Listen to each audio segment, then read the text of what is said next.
All right, everyone. Welcome back. We are live today with Andrea Freire Knuth, and she has, I think we've known each other for 2, 3 years now. It's mostly through HBS Online Connect, probably some of the other stuff, but I think Connect is probably the main thing where we know each other. Just like with Janine and several other speakers we've had. The main thing is um, Andrea has done some really interesting things that most people never get to do in their lives. So obviously, we want to have her tell us about it. Uh, Andrea, welcome. How are you doing? Hi, Scotty. How are you? It's nice to see you virtually this time. Yeah, Looking forward to another on-campus meeting definitely. soon, Hopefully in May 2022. hopefully. So yeah, how you doing? I guess you've told me some stuff about you. I guess, go ahead and tell the viewers about yourself. Stuff like your hobbies, passions, missions. Yeah, sure. Yeah. Well, you asked me a little bit about what are my hobbies, passions, and stuff like that. Um, Well, I have one of these hobbies that I've always enjoyed in my life, and that is oil painting. I really love it. I don't have time to do it, but I have done a few of my own paintings, which I'm very proud of. and well, I'm also a meditator.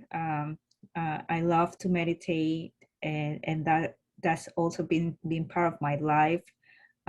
Since high school, I attended um, um, a high school where meditation was part of the high school curriculum. So we had to meditate twice a day, Hmm.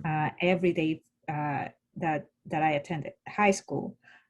So it became part of me. It became part of who I am, and it is of tremendous help when you are under a lot of stress and you just need to take some time to meditate. It helps a lot. Yeah. And so it is part of my life.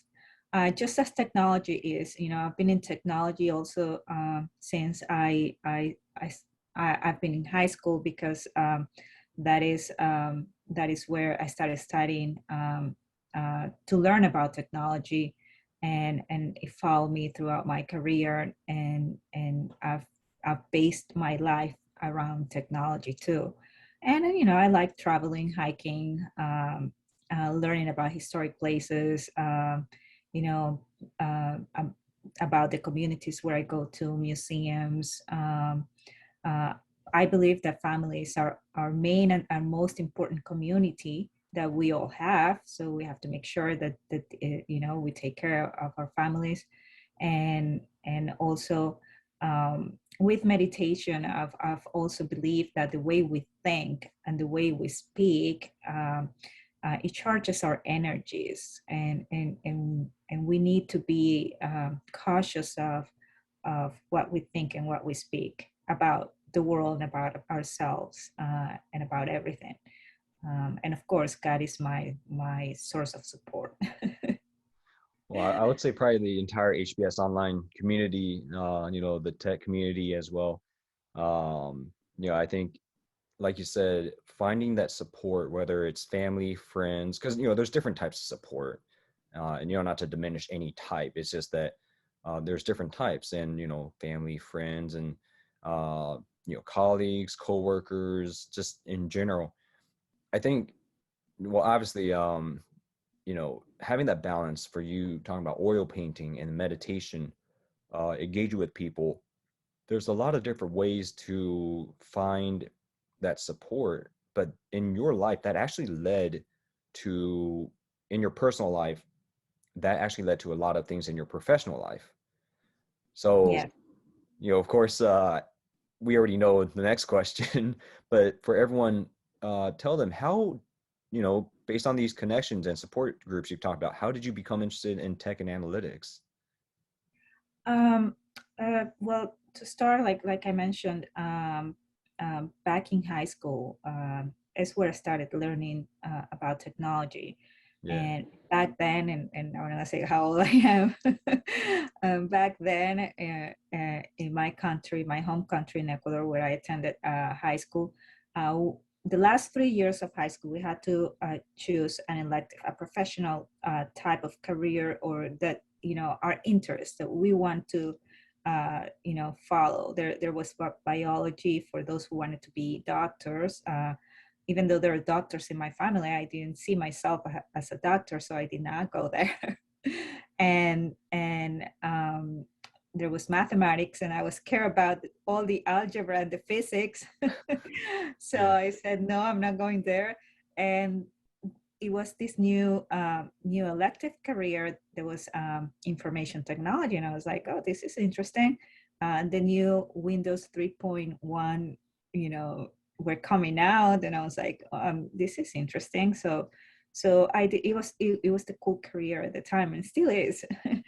And I was like, okay, I'm gonna follow this. This is interesting. And that's where I learned how to program back then. Yeah. Again, I'm not gonna say how I am.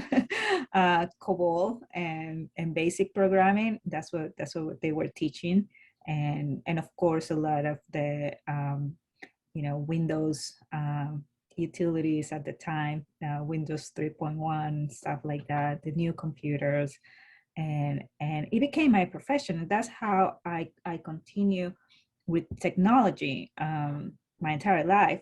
Um, but I was also at heart, I wanted to become an entrepreneur because my dad is an entrepreneur, and I grew up around that.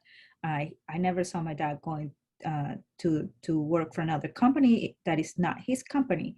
And and I remember, you know, he until now he goes to his company, and he makes sure that, you know, everything is running well. So when I was a little girl, I envisioned myself running my own company, and that's something that I've always wanted in my life. Um, and at one time, I had the opportunity to work with my father in his company, and he made me the general manager of the company. And now it's like my responsibility to run this company without knowing how to run a company. But I took the opportunity because I wanted to become an entrepreneur, and I wanted to learn, and my dad gave me the opportunity to do that. So I took that opportunity. Um, but I was already in technology. I had already a bachelor in computer science, and now I was shifting careers to running a business. And I was, you know, through working with my dad, I always thought that companies were going to become technology companies because we all needed technology. I could see how we will all the companies will need to incorporate technology in their businesses, you know, either with systems, with you know, websites, and things like that. So um, um, for me, it was like, you know, how to learn how to incorporate, how to make technology as part of the business, as part of you know, just like any other department that the company needs to run, you know, accounting, HR, you know, operations, marketing, you know, Yeah. technology should be considered there as part of the company. Um, so for me, it became a learning point, especially trying to learn about the company, trying to learn about, you know, yes, I grew up there, but I didn't know anything about it. Yeah. So now I'm here trying to learn about the company. So naturally, I went for the numbers. Okay, give me. I need to understand the reports, you know, about you know, inventories, about processes for our customers. And what I realized there is, like, for example, sometimes my family based um, their their decisions on feelings and not on what the numbers or the reports were saying. It was just on feelings. So I started using more of the numbers just to show them that it was not like how they felt, Yeah. and that it was different. Probably a strategy that we were applying, or how we were managing our budget, how it was the return of investment, how fast it was or how slow it was. Sometimes they were like, why this is not happening too fast? And I had to go back to the numbers and the reports, and I have to start learning how to do visualizations for that, because they did not want to take the time to go through, hundreds of numbers. So that's when, even though back then this is just performance indicators, it's not considered analytics, just reporting. Yeah. It is part of what it is now considered analytics, as working with data, understanding data, making sure that you build your strategy and your decisions around data. Yeah. Yeah. And it sounds like one of the really interesting conflicts is sometimes we're used to doing things a certain way because maybe in the past it did work to a very high extreme. And Mhm. we develop this feeling, a bit of psychology, I guess. We develop this feeling of this is the best way to do things. And yeah, maybe it's not as good as it used to be. Things have changed, but it's still the best way. And sometimes that's, like you said, sometimes that's where you can use the numbers to show, hey, actually, there is a better way to do it now. It's just that there's a transition period. It's going to take a bit of time and effort. So it doesn't feel as good, but numerically, the results are better. And this will be sustainable into the next phase of life where, yeah, the thing they used to do, just relying on feeling. I think we all know, there are stories about elders and grandparents. They can't prove it numerically, but when we try to, we figure out they're right, and they can't explain it. It's just their experience. Yes. And sometimes, obviously they've adjusted their experience because, they've adjusted their instinct based on experience because now they have more tools, and we're able to say, hey, um, here are the numbers, and that supports this instinct that we're growing. And then sometimes we can then say, hey, the numbers have to help us. They've helped us grow an instinct that we can now say, okay, every now and then we recognize the moment where 94% of the time follow the numbers, but here's one of the very few 6% times where we go against the numbers, but that's because we've grown the experience to finally use the numbers correctly and not to, not like you said, I'm arguing against numbers, but this time I can tell you why, because this fits the 6%. Versus before, when you were showing your family, they probably were saying, well, how do you know? And you're saying, well, I'm not saying I'm right. I'm just saying, here are the numbers. But unless you can prove it otherwise, then my numbers are probably more accurate. So I feel like you probably, you probably had to find a way to communicate all of that. Yes, yes, of course. It took some time, for our board of directors, our Yeah. own family members, to actually trust a little bit more on the data. There's still a lot of decisions that are based on feelings, like you said, because of the experience. Um, uh, and and even though sometimes they do the reports, the decisions not always are based on what the report says, just because they know the market, they know Yeah. um, uh, the customers, they know the providers and the suppliers and the clients and how things work in that market. Um, but in this time, it's a little bit different now, Yeah. because digitizations and digital transformation is changing everything. So behaviors are being changed. Um, most of the market that my dad and my family is used to is changing, and this is when they need to really consider now, okay, what are we going to do? How are we going to handle these changes? Because it's not going to be the same. It's going to take some time, but in the future, it's going to change. Yeah. Definitely, definitely. And that kind of leads to, we're talking about how tech impacts the future, and you're saying it already is changing. I guess, do you see other ways that, you know, do you see other ways that it will impact the future, or would you say we're already in the future?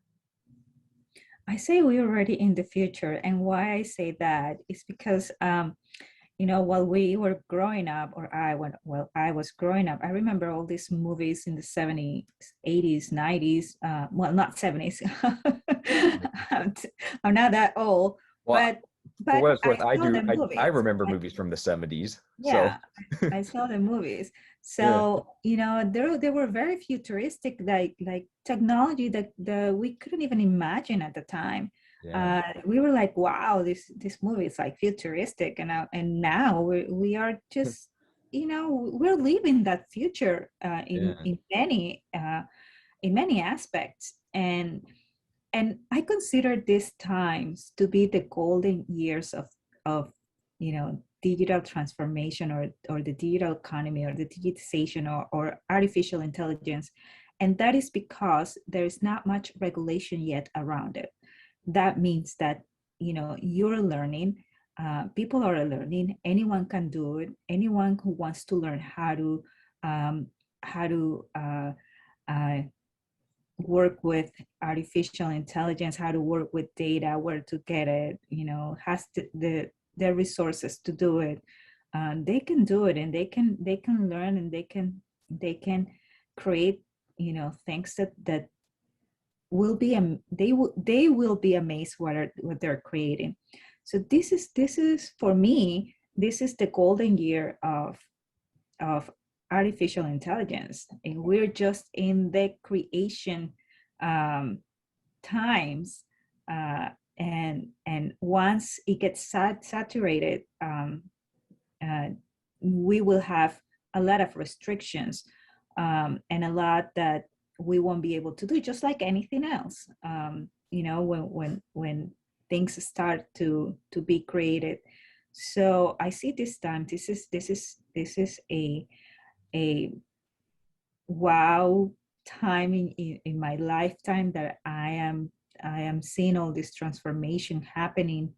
And it's a little bit scary at times, because I also see the new generation in my family. um, they they they can care less about how technology is created. They mm, really don't care. They just like to use it. And and and it's just like everything, right? It's just like TV. When TV was created, how you use it. You yeah, have TV programs that are um, good for learning, and that are used for learning, and there are others that they're not. And I remember, back then, when there weren't even flat TVs, yeah, or these big boxes. And I remember my family would be like, you watch TV only until 8 o'clock at night, and then you go to bed. yeah, Now they go to bed with the cell phone next to them, and who knows at what time they go to bed. yeah, But it can be I mean, it is what it is. That was our technology back then. Now this is their technology that they're experiencing. I don't know how a TV was built, so they don't care about how phones are built, or how the systems are built behind it. They just care about using it. yeah, um, but there's a lot more access for them that it is, that we had with a box. yeah, And so sometimes it does scare me a little bit on on how things can evolve in the wrong direction. But I also see great great things that can be done with it. I think it's amazing. I think we're living through amazing times, and I'm happy to be part of it. I'm not gonna lie. For me, it's exciting. I like it. I enjoy it. I read a lot. I look at these crazy videos of how robotics are being built using water, trying to yeah, trying to emulate the human body. It's amazing. It's amazing how far we've gone with technology and artificial intelligence and machine learning in a short period of time, considering also the pandemic times that accelerated all these technologies by 10 years, which is impressive. Yeah. Yeah. And I think it's one of those things, there's always a bit of, I'm not sure what the word is, but uh, I guess unfortunate that as we improve technology, the foundations and basics needed to build that stuff sometimes gets left behind. Yeah. Which at the same time, we could argue, even though I might not be very familiar with how to fix my own car, I'm very aware of how I can use it, how fast I can go, what kind of gas I need to get and stuff like that. Um, I think another thing is I don't know how to build a computer, but I know a lot of different things I can use with my computer and how to even build a digital nomad lifestyle around it. And especially now with the remote revolution, how do I go from a digital nomad to being in one place, and yet I'm even more connected now than I was uh, 20 months ago? Yeah, because March 12th last year was the first day of my shutdown.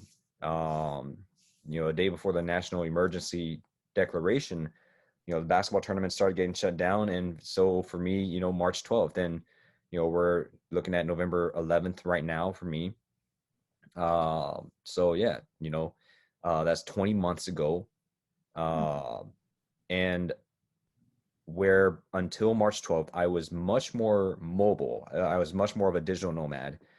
Now I'm stuck in one place, and yet I'm much more connected globally. And I would say, that's the impact of the remote revolution. It just has really led to, the interesting dichotomy of I still don't know how to build a computer, and yet I can use it in ways that I could not have imagined 20 Yeah. months ago. So, there's always a little bit of that trade-off. And, unfortunately, for those of us who have been in the positions of building these tools, we do wish that, the future generations know it as well. But, sometimes, it's just exciting to see what they're doing with the tools. So, of course, that said, you've mentioned a few different communities in your life, whether it's family, your country, your industries, and all that. What do you hope to see for your community or communities, however you define that? What do you hope to see for them? Um, well, and of course, my family is my community, and and I always hope that that they're able to use technology in the best way possible. I want to become the person that becomes the regulator, Yeah. but uh, uh, whenever I can, I make sure that it's not just for TikTok or YouTubers. There's a lot of good things also. I mean, YouTube is good. TikTok too. It depends on how you use it, where you use it. But there are a lot of good things that are coming out with technology that are impressive. Like for example, I like the new virtual museums because I like to visit museums when I travel. And I'm like, okay, now I don't have to go there, and I can just tour the museum. And I've done that, whenever I see the opportunity. But hopefully that won't, stop me from traveling. Yeah. So one of the communities I know, there are a lot of help that we need to give to many types of communities, and we are going through also times that um, are really critical for many communities. Let's just say, diversity and inclusion, We have those type of communities. It depends on what we want to focus on that aspect. Women, Latinos, Blacks, all Black people, Yeah. brown people, how they call us now, brown people. Um, so it depends. It depends, and there's a lot to be done. There's also refugees communities, and there's a lot that I think that we can help. And with all of that, I do believe that many communities, as they try to help each other, they try to come up. They're going to also try to become innovators. They're also going to try to come out and have their own businesses and and and and build stronger communities.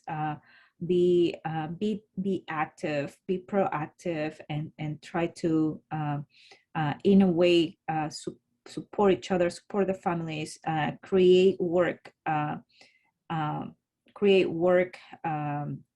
around their communities.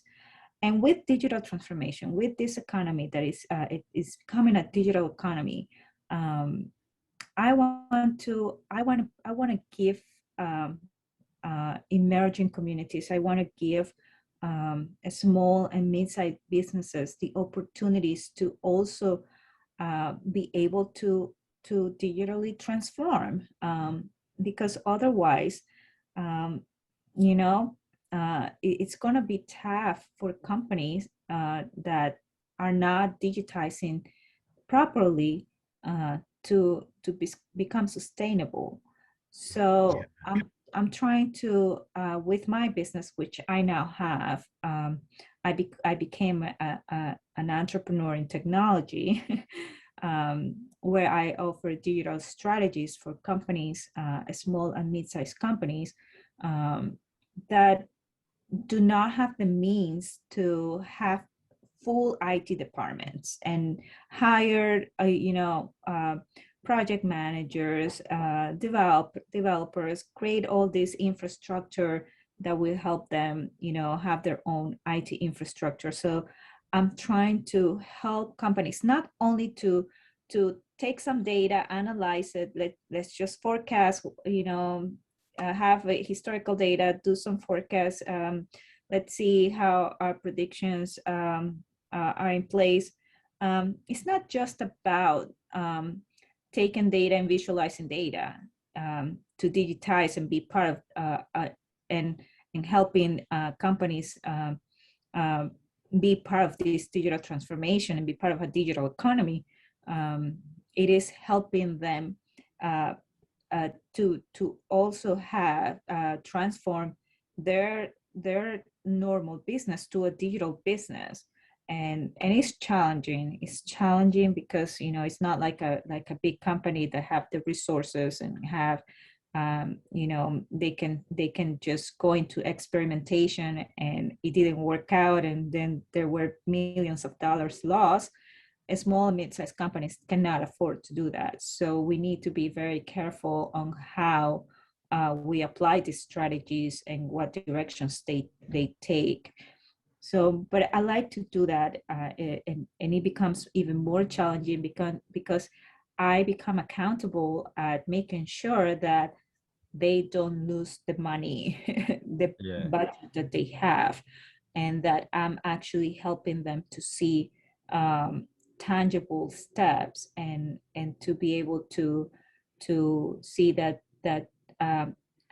becoming a digital business, it's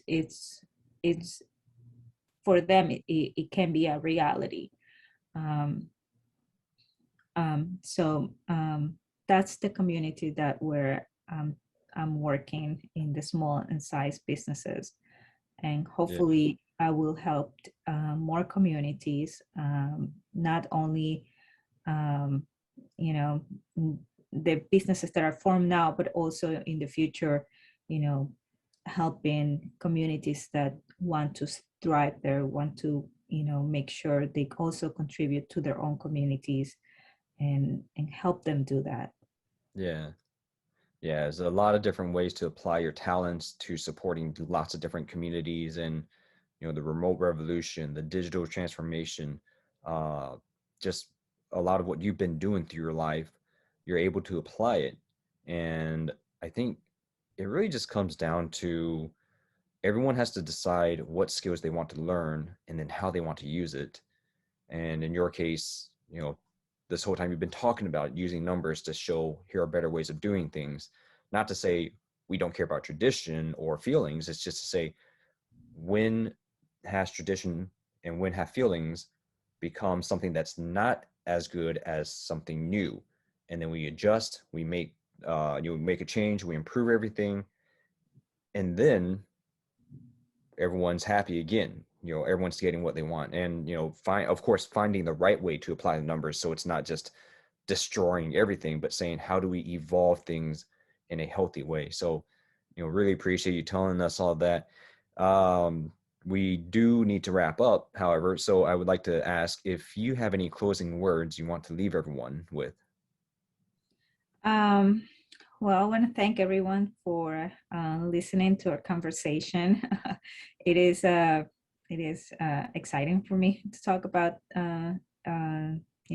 technology and analytics, digital transformation. Although we just talked about experiences and how I got into this world, but I want to let people who are listening to us are seeing us here that we are in exciting times, and what we dream is possible, and that there is nothing stopping us to our dreams, to our goals, to where we want to go and what we want to do.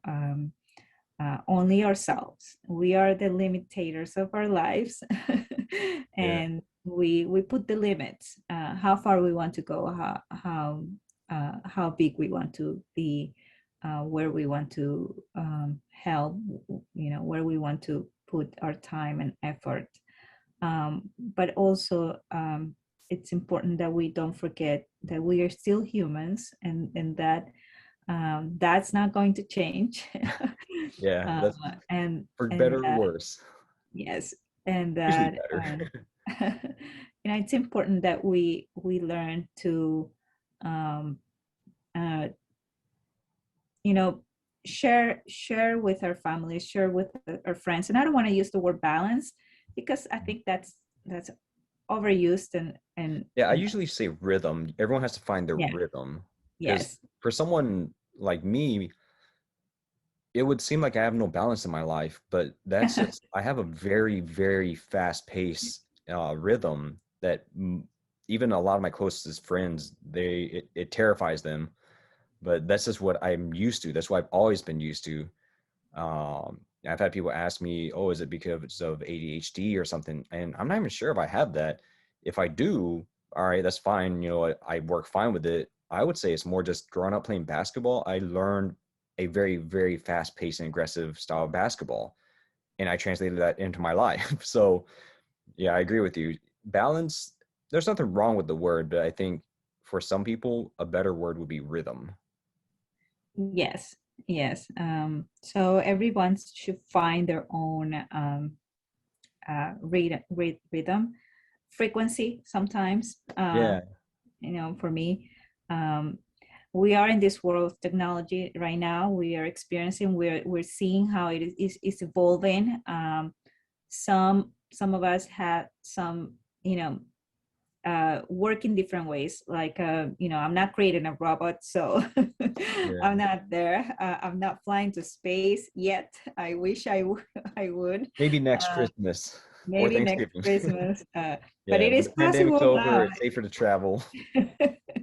It is closer. It is closer, and it is fascinating. I love to watch SpaceX and NASA launching all these fascinating trips. So we are, we are, you know, we can do anything we want right now. That's how I see the world. That's great. So yeah, Andrea, thank you so much for all of this. We have a lot of other stories that you could tell, but obviously, we can't tell all of them right away. So we definitely would love to have you back. Talk some more about your struggles, your experiences, even more about your leadership. Just in general, the stuff you've learned. But for now, thank you so much for telling us about your kind of your I guess just kind of an overarching view of your life. Really appreciate that. And everyone in the HBS online community, a special welcome to all of you watching. Hopefully we'll be able to get more of our own community on, and everyone participating in the various events that I'm hosting, or if you're just watching this for fun. Hopefully you've learned something. And if you want to connect further with Andrea and ask more questions, get to know her better, please look below in the video description. You can check for links. We'll have her LinkedIn, maybe a few other things. And we definitely encourage you to connect with her. And, just in general, if you want to find out more, if you want to learn more, then, reach out and see if you can schedule a time with her. So Andrea, thank you so much for being here, for telling us so much. Really appreciate it. Thank you, Scotty, and thank you, everybody.